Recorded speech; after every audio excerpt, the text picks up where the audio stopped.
So today we're having a light run around Iceland, Reykjavik. One fun fact about Iceland that I got to know is the naming system. In other words, how Icelanders get their last names. It's actually a very unique system. So did you know that most Icelandic last names end in the suffix son for son, or daughter for daughter? I probably butchered the way to pronounce it, but you get the gist. For example, my first name is Hillman, my last name is Bator. If I were to get a son here, they will not take over my last name, but their last name will become Hillmanson. Or if I were to get a daughter, their last name will not be Bator, but it will be Hillman's daughter. Crazy. So basically, you have parents and kids and whole families with completely different last names. To make it even better, since it's a patronymic or matronymic naming system, it doesn't have to be the father's name, so it can also be the mother's name, which means one of my kids, if my wife were to be called Hannah, one of my kids could be Hillmanson, and the other ones could be Hannahson.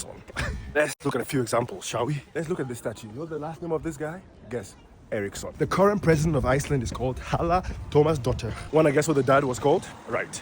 And the prime minister is called Kristún Frostadóttir. You wanna guess what the father is called? If you guess Frosta, wrong. Apparently it was called Frosty, so they have different naming rules. But I also found this minister who is called Fridriksson. I was like, what's happening there? It's not supposed to be a song. But she was born in France. So French rules are different from Icelandic rules. That could be an explanation. And apparently there's a strong sense of egalitarianism and cultural pride associated with keeping the system. Isn't that just interesting?